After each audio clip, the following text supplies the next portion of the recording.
हमारे युगों के लिए परिवर्तन करने के लिए कार्यकारी हो जाती है। अच्छी भावना से अच्छे युगों की प्रवृत्ति चलती है और बुरी भावना से बुरी युगों की प्रवृत्ति चलती है।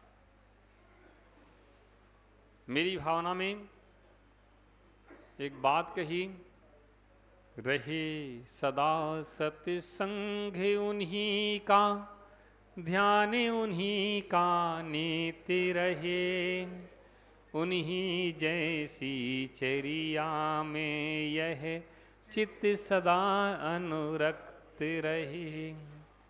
नहीं सताऊं किसी जीव को, झूठ कभी नहीं कहा करूं, पर धन वन्यता पर न लुभाऊं, संतोषामृत पिया करूं।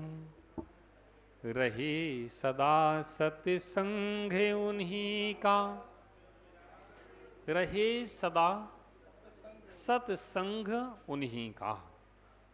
उन्हीं का मतलब ऊपर जो वर्णन चला आ रहा है, सच्चे देव, सच्चे गुरु, इनका। देव का लक्षण कहा, पहली पंक्ति में देव का लक्षण कहा, दूसरे छंद में गुरु का लक्षण कहा, दूसरे लक्षण में कहा विषयों की आशा नहीं जिनके, साम्य भाव धन रखते हैं, निज पर के हित साधन में जो निस्दिन तत्पर रहते हैं। स्वार्थ त्याग की कठिन तपस्या बिना खेद जो करते हैं, ऐसे साधु, ऐसे ज्ञानी साधु जगत के दुख समूह को हरते हैं। कल इसका शाम को वर्णन चला था 2 पंक्तियों का, अब 2 पंक्ति अभी करते हैं। रहे सदा सत्संग उन्हीं का, उन्हीं का मतलब उन्हीं साधुओं का, देव का सत्संग रहे। साधुओं की सत्संगति से हमारा मन प्रफुल्लित होता है। साधुओं की संगति से गलत दोष जो हमारे आत्मा में लगते हैं वह हट जाते हैं। साधुओं की संगति से आत्मा के गुण बढ़ते हैं। साधुओं की संगति में रहने से कदाचित हम लोग संसार के मार्ग से हट करके मोक्ष के मार्ग की ओर आगे भी बढ़ने का प्रयास करते हैं। इसलिए साधुओं की संगति जैसा कोई संग संसार में नहीं है। जब भी संगति करें, संगत कीजिए साधु की, पूछ लीजिए ज्ञान, कीजिए संगत साधु की हरे कोटि अपराध, कीजिए संगत साधु की हरे कोटि अपराध। करोड़ों अपराध नहीं, करोड़ों पाप भी साधुओं की संगति से समाप्त हो जाते हैं। ये साधुओं की संगति का प्रभाव होता है। इसलिए कहा जाता है कि साधुओं की संगति करना चाहिए। इसलिए यहाँ कह रहे हैं, रहे सदा सत्संग उन्हीं का, ध्यान उन्हीं का नित्य रहे। उन साधुओं की संगति रहे, और अगर संगति नहीं है तो उनका ध्यान तो कम से कम बना ही रहे। साधुओं का स्मरण पाप का नाश करने में सक्षम है। साधुओं के स्मरण से हमारे अंतस का जो कालुष है वह समाप्त होता है। केवल स्मरण करने मात्र से, स्मरण करता रहे साधुओं का। देखो फलाने महाराज आचार्य विद्यासागर जी कितने ज्ञानी महान ध्यानी साधु थे, कितने लोगों का उन्होंने उपकार किया। आचार्य विराग सागर जी महाराज कितने ध्यानी साधु थे, कितने लोगों का उन्होंने उपकार किया। और भी साधु जिनके आचार्य आदि सागर जी महाराज कितने उपवास करते थे, सप्ताह में एक दिन आहार लेते थे, कैसी साधना करते थे, वो एक वस्तु का ही आहार लेते थे। कितने महावीर कृति महाराज 18 भाषाओं के ज्ञाता, 18 भाषाओं के ज्ञाता थे और बहुत ज्ञानी ध्यानी तपस्वी साधक थे। आचार्य विमल सागर महाराज वात्सल मूर्ति के नाम से जाने जाते थे और कितने लोगों का उपकार उन्होंने किया। आचार्य सनमति सागर जी महाराज कितने ज्ञानी ध्यानी तपस्वी थे, तपस्वी सम्राट के नाम से आज विश्वविख्यात हैं। ऐसे साधुओं के स्मरण से हमारे पाप कालुष धुलते हैं, उनके गुणों का स्मरण करने से हमारे पाप कालुष धुलते हैं। ऐसे साधुओं का स्मरण हमें करते रहना चाहिए। वर्तमान में जो साधुगण हैं उनका स्मरण, आचार्य विशुद्ध सागर जी महाराज कितने ज्ञानी, आत्मा के रसिक, आत्मा अध्यात्म की चर्चा करने वाले, ऐसे साधुओं के स्मरण करने से हमारे पाप धुलते हैं। आचार्य सुनील सागर महाराज प्राकृत भाषा के विशेष ज्ञाता और भी अनेक गुणों के धारी, ऐसे साधुओं के स्मरण करने से हमारे पाप कालुष धुलते हैं। हमें निरंतर साधुओं का स्मरण करते रहना चाहिए।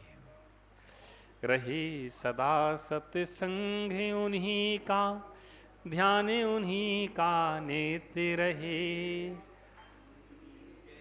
उन्हीं जैसी चरिया में यह चित्त सदा अनुरक्त रहे, उन्हीं जैसी चरिया में यह चित्त सदा अनुरक्त रहे। चित्त यानी मेरा मन कैसा रहे? उन्हीं जैसी चर्या में। भगवान आप जैसी चर्या का पालन मैं कब कर सकूं? आप जो चर्या का पालन कर रहे हैं, आप ऐसी साधना कर रहे हैं, ऐसा ध्यान कर रहे हैं, ऐसे ज्ञान ध्यान तप में लीन रहते हैं, परोपकार में लगे हैं, स्वयं पर उपकार में आप लगे हुए हैं, आप जैसी चर्या का पालन हम कब कर सकें?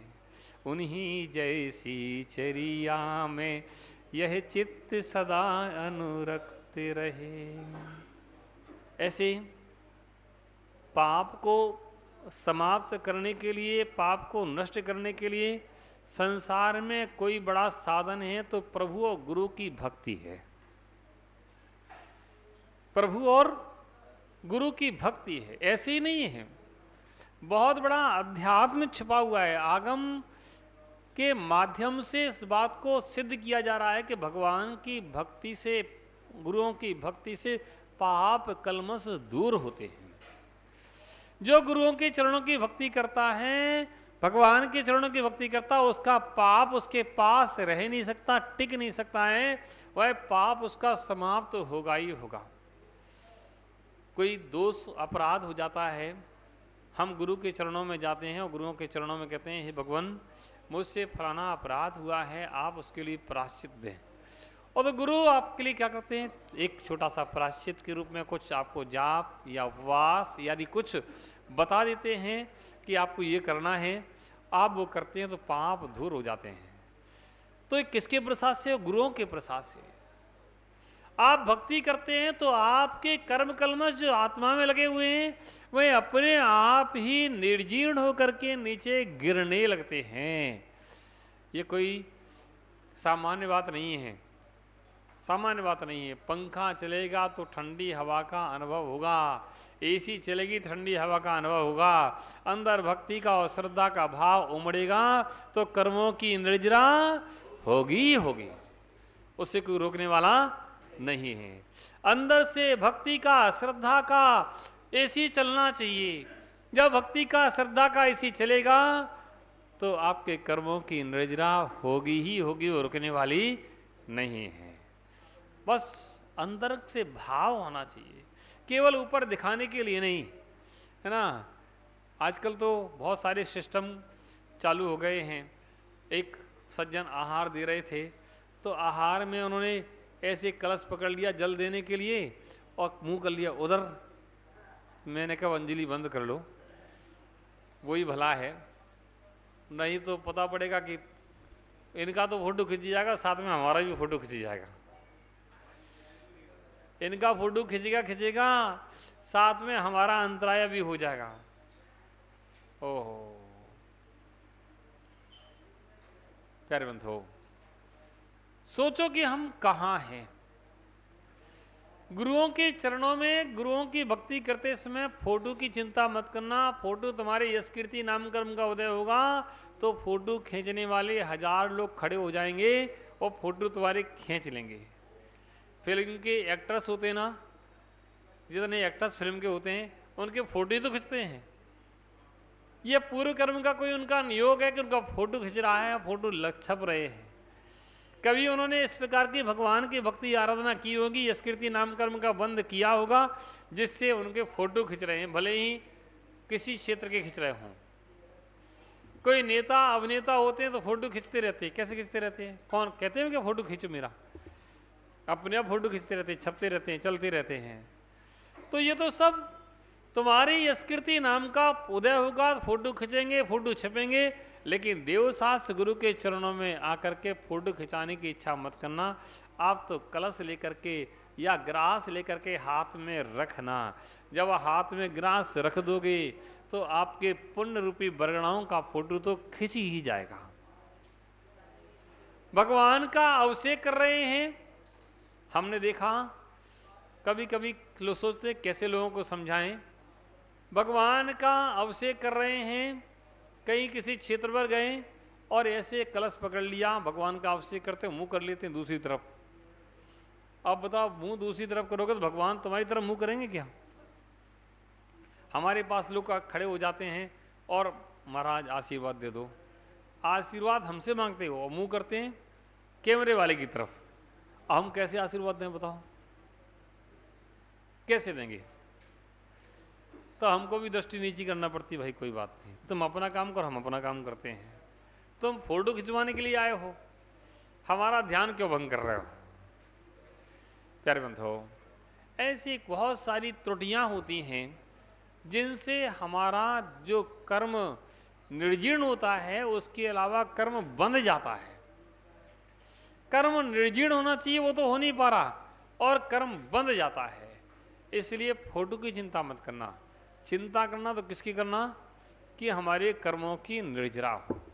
हमारे लिए भगवान को वंदन करने का अवसर मिल रहा है, हमारे लिए गुरुओं को आहार देने का अवसर मिल रहा है, हमारे लिए गुरुओं का आशीर्वाद मिल रहा है। ये हमारा पुण्य का उदय है। और फोटो भी कोई खींचे तो कोई बात नहीं, फोटो खिंचवा लेना, लेकिन अपना मुंह गुरुओं की तरफ ही रखना, मुंह कैमरे की तरफ मत करना।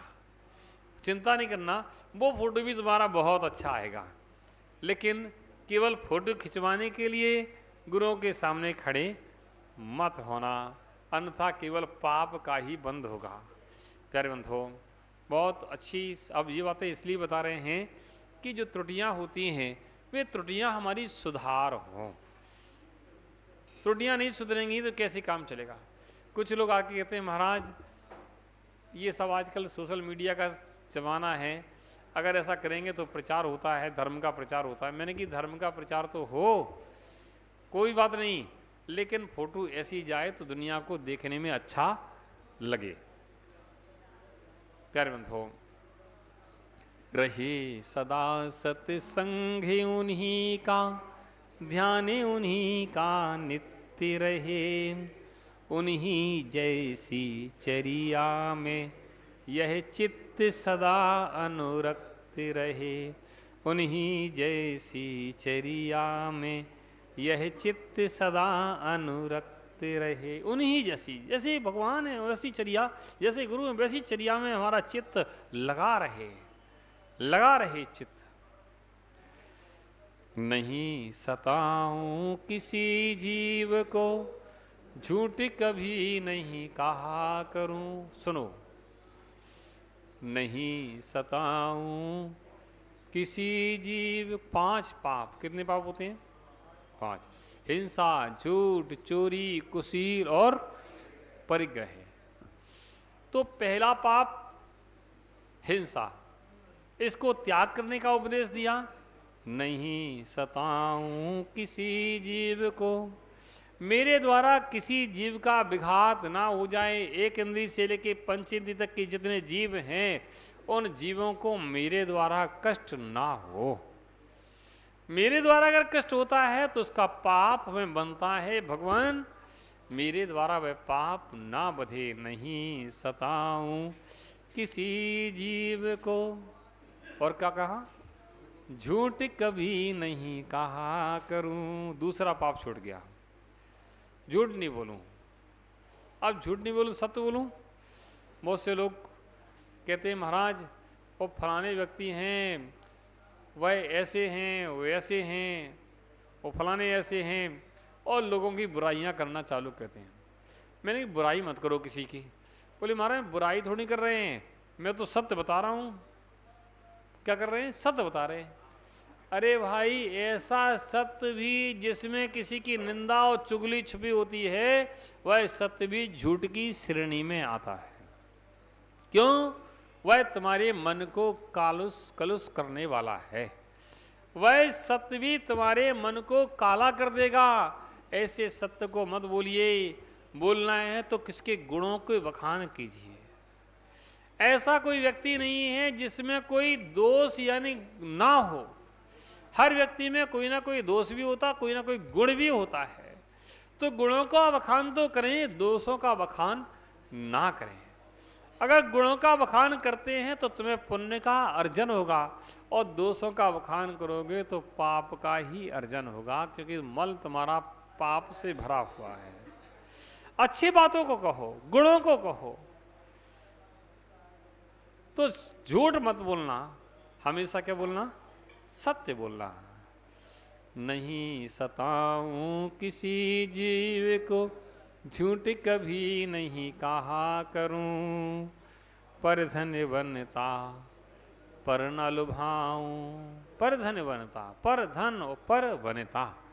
पर धन यानी दूसरे की स्त्री, पर धन यानी दूसरों का धन, पर धन पर बनता यानी दूसरों की स्त्री। बनता माने स्त्री। ऐसी दूसरों की स्त्री या दूसरों के पुरुष पर दृष्टि डालना, उनके प्रति अपना गलत व्यवहार रखना, और पर धन इन्हें दूसरे के धन पर गलत व्यवहार रखना। दूसरे का धन मेरे पास कैसे आए, सारा प्रयास उसके लिए करना कि वह धन मेरे पास कैसे आए। ऐसे सब पर धर बनता पर ना लुभाऊं। उस पर मैं लुभाऊं नहीं, यानी उस पर मेरी दृष्टि ना जाए। पर धर बनता पर ना लुभाऊं। संतोषा प्रिया करूं, संतोषामृत पिया करूं। संतोषामृत, संतोष रूपी अमृत जो तुम्हारे पास है उसमें संतोष रखो, धैर्य रखो। जो तुम्हारे पास है उसमें धैर्य रखो, संतोष रखो। पर दृष्टि मत डालो। तुम्हारे पास तुम्हारी जो पत्नी है उस पर संतोष रखो, तुम्हारे पास जो धन है उसमें संतोष रखो। वह तुम्हारे पास सब कुछ है। दुनिया में सबसे बड़ा धन है तो कौन सा है? संतोष धन। कौन सा धन? संतोष धन है। हाँ, मेरे पुण्य के उदय से मेरे पास जो है पर्याप्त है। आज जो है वह आज के लिए तो पर्याप्त है ही, कल की चिंता हम क्या करें। कल भाग्य में होगा तो फिर मिलेगा। एक दृष्टांत आया कि एक सेठ जी थे, उन्होंने मुनीम से कहा कि भाई हिसाब लगाओ कि अपने पास क्या क्या व्यवस्था कैसी क्या है। तो मुनीम ने हिसाब लगाया और बताया, सेठ जी आपके पास इतना धन है कि 7 पीढ़ियां खाएं तो भी समाप्त नहीं हो। 7 पीढ़ियां खाएं तो भी समाप्त ना हो। सेठ जी ने जैसे ये सुना तो सेठ जी चिंता से सूखने लगे। उनकी पत्नी ने पूछा कि बात क्या है आखिर, तुम्हें चिंता किस बात की लगी है? अभी तक तो तुम ठीक रहते थे, अभी क्या हो गया है? इसलिए कहते ज़्यादा हिसाब किताब नहीं जोड़ना चाहिए, चुपचाप खाओ पियो मौज में रहो, है ना। अब वह चिंता में पड़ गए, है ना, कि 7 पीढ़ियां खाएं तो भी समाप्त ना हो। पत्नी ने कहा भाई किस बात की चिंता है? मैंने चिंता इस बात की है 7 पीढ़ी की व्यवस्था तो की, 8वीं पीढ़ी का क्या होगा? 8वीं पीढ़ी का क्या होगा? वो पत्नी ने समझाया कि जब तो एक बताओ, जब तो 8 पीढ़ी का क्या होगा, तो 8 पीढ़ी होंगी, कुछ कमाएंगी नहीं क्या? उनका कोई भाग्य नहीं होगा क्या? समझाया, लेकिन सेठ जी की चिंता कम नहीं हुई।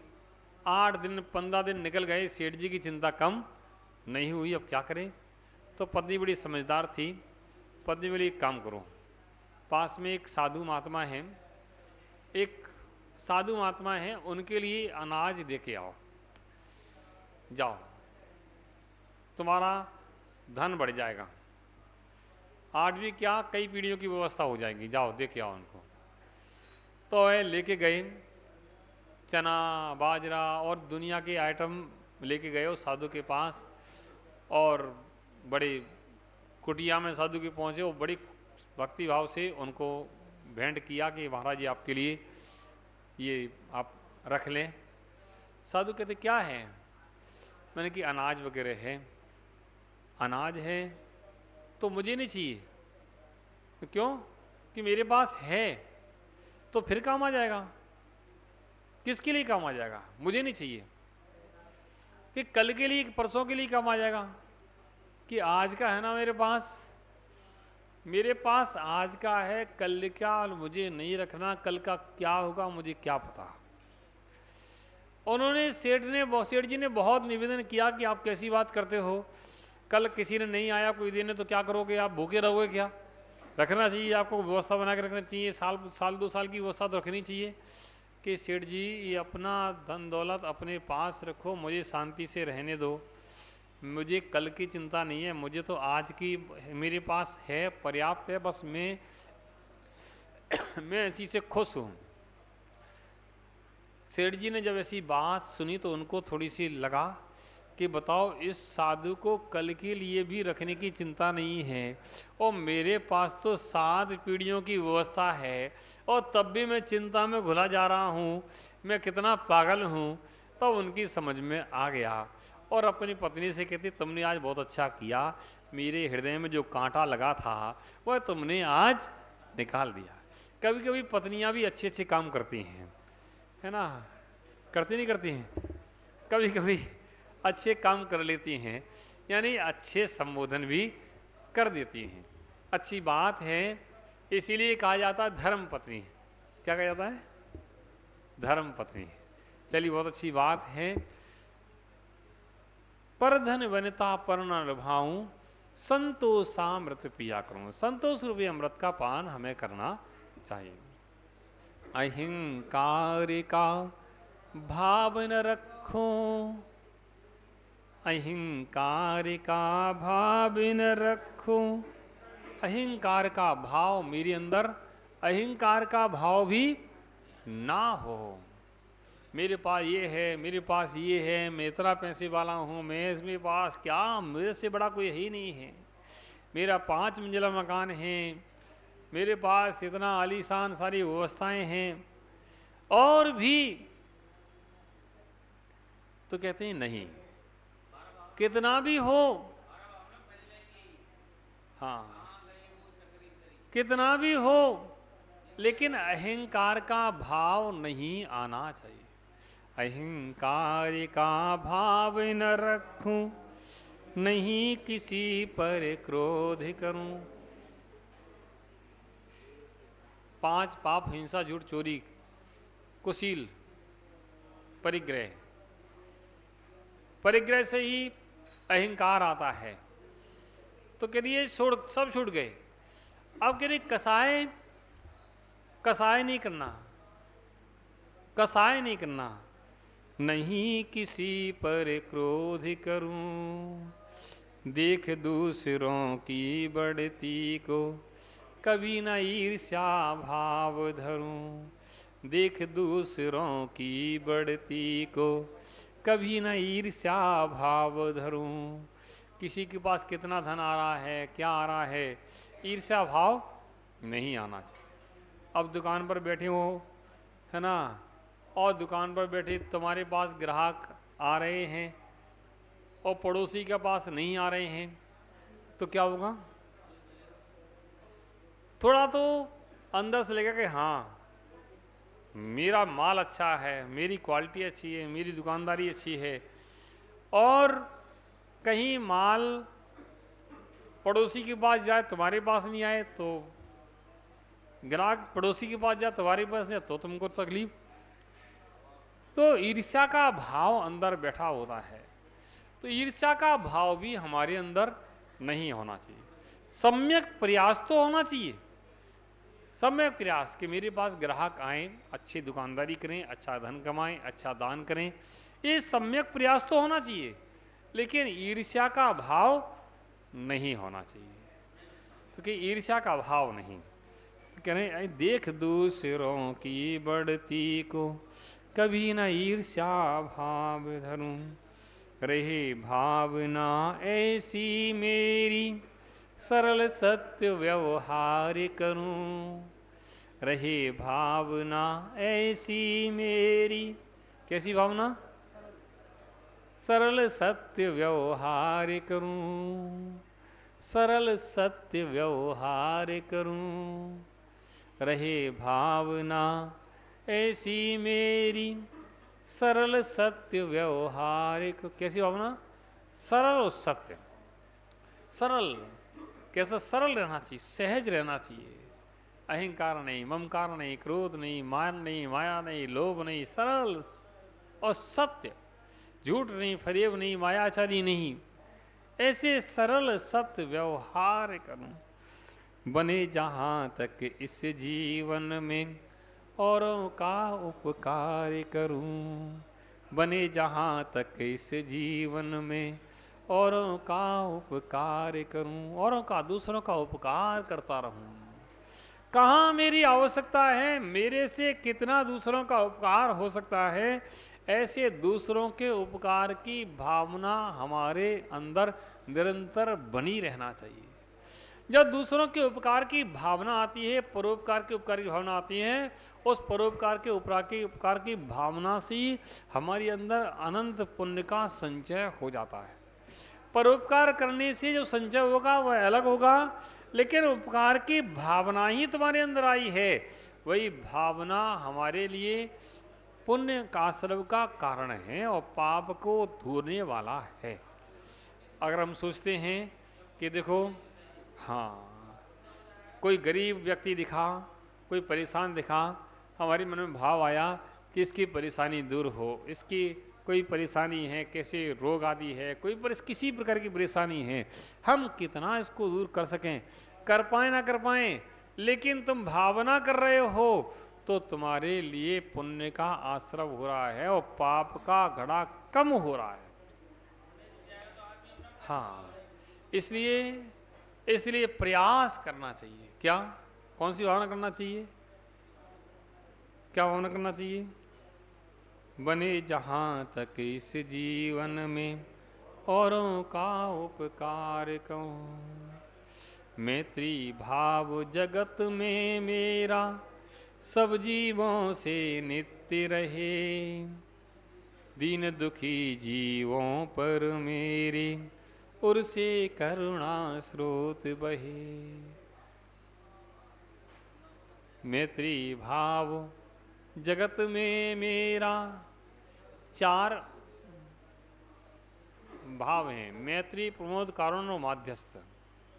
मैत्री, प्रमोद, कारुण्य और माध्यस्थ, ये चार भाव, ये चार भाव किसमें होना चाहिए, ये वर्णन यहाँ किया जा रहा है। देखो, मेरी भावना के अंदर पंडित जुगल किशोर जी ने इतना माल भर दिया है, इतना माल भर दिया है कि हम पढ़े अच्छे तरीके से तो सब कुछ मिल गया। चार भावनाएं, मैत्री, प्रमोद, कारुण्य और माध्यस्थ। सामायिक पाठ में करते हैं, सत्वेश मैत्रीम गुणेश प्रमोदम क्लिष्टेश जीवेश कृपा प्रत्वम माध्यस्थ भावम विपरीत वृत्तो सदाओ महात्मा विधात देवी।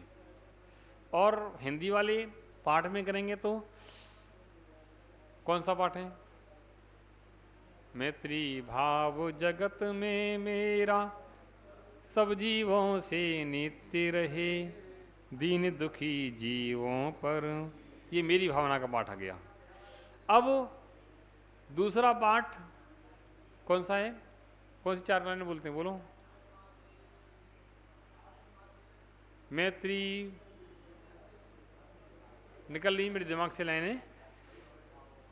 प्रेम भाव हो सब जीवों से गुणी जनों में हर से विभो, करुणा स्रोत बहे दुखियों पर, दुर्जन में मध्यस्थ हो। बस यही चाल मैंने यहाँ दूसरे रूप में कही है।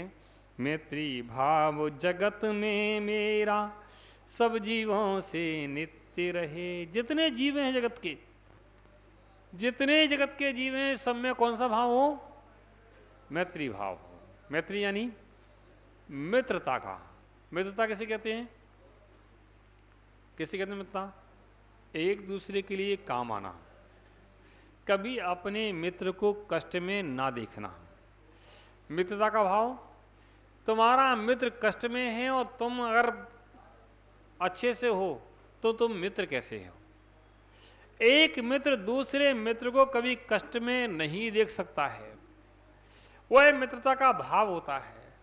अब हमारे भाव होना चाहिए कि संसार के जितने जीव हैं वह सब हमारे मित्र हैं, तो उन मित्रों से हमारा कैसा भाव हो, यानी कभी हमारे जो मित्र हैं परेशान ना हो। अब एक इंद्रिय से लेकर पंच इंद्रिय तक के जीव हमारे द्वारा किसी को कष्ट ना हो और हम कब कितने जीवों की रक्षा कर सकें, ये भाव मैत्री भाव है। एक इंद्रिय, दो इंद्रिय, तीन इंद्रिय, चार इंद्रिय, पंच इंद्रिय जीवों की रक्षा का भाव जो है वही मैत्री भाव है। अगर एक इंद्रिय से लेकर पंच इंद्रिय तक का जीवों की रक्षा का भाव नहीं है तो हमारा मैत्री भाव नहीं है। सुनो, ये बहुत समझने वाली बात है, केवल पढ़कर छोड़ने वाली बात नहीं है। दो इंद्रिय जीव भी कहीं हैं तो उसकी रक्षा का भाव हो, कभी इसकी रक्षा हो, कहीं ऐसा लगे कि इसका किसी का पैर पड़ जाए तो उसको भी साइड में कर दो ताकि उस पर किसी का पैर ना पड़ जाए। ऐसी बहुत सी चीज़ें रहती हैं कि हमें चिंतन करना चाहिए। जीवों की रक्षा का जो भाव रहेगा तो हमें निरंतर हमारे कर्मों की निर्जरा होगी, हमारा कर्मों का जो अशुभ कर्मों की निर्जरा होगी, शुभ कर्मों का आश्रम होगा। तो मैत्री भाव जगत में मेरा, सब जीवों से नित्य रहे। दीन दुखी जीवों पर मेरे, उर से करुणा स्रोत बहे। दीन दुखी जीवों पर मेरे, उर से करुणा स्रोत बहे। कोई दुखी दिख जाए, परेशान दिख जाए, तो हमारे अंदर करुणा का भाव आना चाहिए। दीन दुखी, दीन है, गरीब है, दुखी है, जीवों पर मेरे, और उससे ऊपर से आंसू, आंसू नहीं, आंसू एक घड़ियाली आंसू होते ऊपर वाले, एक अंदर से आंसू होते हैं, यानी हृदय में भाव होना चाहिए। उर्से करुणा स्रोत बहे। करुणा स्रोत, करुणा यानी दया रूपी स्रोत बह जाए, आंखों के आंसू नहीं, दया का स्रोत बह जाए कि लगे इसके लिए हम कुछ कर दें, कुछ इसके लिए करें, क्या हम कर सकते हैं। उर्से करुणा स्रोत बहे। दुर्जन क्रूर कुमार गिरतों पर, क्षोभ नहीं मुझको आवे। दुर्जन क्रूर कुमार गिरतों पर, दुर्जन के साथ में क्रूर यानी अच्छे लोग नहीं हैं और कुमार के अच्छे मार्ग नहीं हैं, नहीं खराब रास्ते हैं, उनसे क्षोभ नहीं आए। कैसा? माध्यस्थ भाव हो। कहीं तुम्हें कोई कष्ट दे रहा है, पीड़ा दे रहा है, मार रहा है, पीड़ रहा है, उससे भी समझाने से समझ में आएगा नहीं, तभी मध्यस्थ भाव रखो, मध्यस्थ भाव रखो। उस पर क्यों क्रोध करते हो, क्यों से तुम बैर करते हो, मध्यस्थ भाव रखो। मध्यस्थ का जो भाव है, मध्यस्थ भाव में विपरीत वृत्तो, विपरीत वृत्ति रखने वाले जितने जीव हैं उनसे मध्यस्थ रहो। समझाने की ताकत तो समझाओ, नहीं समझाने की ताकत तो मध्यस्थ रहो। अब बैर का भाव नहीं रखो, द्वेष नहीं रखो। अगर द्वेष करोगे तो तुम्हारे कर्म का बंध होगा। हाँ हाँ, जो जैसा करेगा वैसा भरेगा। हम समझा सकते, ठीक है समझ जाओ, ठीक है नहीं समझाओ तुम्हारी, तुम जानो भाई। तुम गलत मार्ग पे चल रहे हो, तुम्हें समझाया कि ये मार्ग ठीक नहीं है, ऐसा मार्ग ठीक है, इस पर चलो, तुम मान जाओ, ठीक है नहीं मान जाओ तुम जानो। ऐसे मध्यस्थ का भाव हमारे अंदर होना चाहिए, है ना। द्वेष का भाव नहीं। अरे अब कोई बच्चा गलत काम करता है तो पिता क्या करता है, उसको डांटते हैं। डांटना पिता का कर्तव्य है, डांटना, समझाना, पोटना, पुचकाराना सब कर्तव्य है। लेकिन नहीं माने तो द्वेष करते बच्चे से क्या? द्वेष नहीं करते, ठीक है, फिर समझाते हैं, फिर समझाते हैं, कोई बात नहीं। लेकिन कभी ये नहीं कहते भाग यहाँ से, तू मेरा नहीं है। क्या मुंह से भले दें, लेकिन अंदर में क्या भाव रखते हैं? सुधार का भाव रखते हैं। इसका सुधार हो, ऊपर से कुछ भी कहे लेकिन अंदर से सुधार का भाव। ऐसे संसार में हमारा भाव कैसा होना चाहिए? मध्यस्थ होना चाहिए। कोई गलत मार्ग का अनुसरण कर रहा है तो भी उसको समझाने का भाव तो हो, लेकिन मध्यस्थ भाव हो, द्वेष का भाव ना हो। तो दुर्जन क्रूर कुमार्ग रतों पर क्षोभ नहीं मुझको आवे, साम्य भाव रखूं मैं उन पर। है साम्य भाव रखूं मैं उन पर, ऐसी परिणति हो जावे।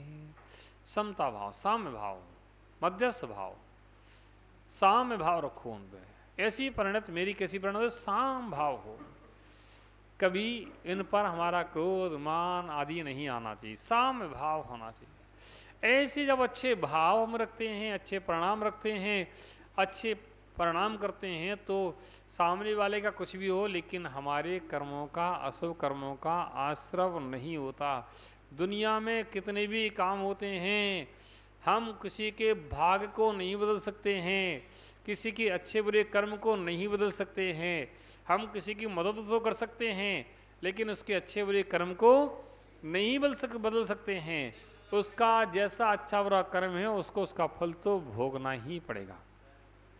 अगर किसी को बुरा कर्म का उदय है उसके फल भोगना पड़ेगा, लेकिन हम उसके अच्छे भाव अपने अंदर रख सकते हैं। हमारे दयावृत्ति के भाव होंगे तो हमें कर्मों का अच्छा आश्रव होगा, और हमारे भाव अगर दयावृत्ति के नहीं है तो हमारा अच्छा आश्रव नहीं होगा। ऐसे और भी हमारे जो भाव हैं, कभी कुछ भी देखो लेकिन अपने परिणामों को खराब नहीं करो। एक बहुत अच्छा सूत्र है, बुरी चीज को देखो, जानो और जाने दो। देखो, जानो और जाने दो, बस पकड़ो नहीं। पकड़ोगे तो तुम्हारे लिए जीवन में अच्छा नहीं होगा, है ना। इसलिए अच्छी चीज़ें हमें ग्रहण करना चाहिए और बुरी बातों से, बुरी चीज़ों से हमें बचना चाहिए। जब ऐसा करते तो हमारा जीवन अपने आप मंगलमय हो जाता है। सबके लिए मंगल आशीर्वाद। जब लिए आचार्य कुशल सन्मति सकर जी महाराज की, द्वादशांग जिनवाणी माता की। माँ की का विषय कल, आज शाम को, इस सुबह और शाम, मेरी भावना का विषय कल से हमने चालू कर दिया है। सुबह और शाम 2-3 छंद सुबह, 2-3 शाम को, ऐसे चलेगा।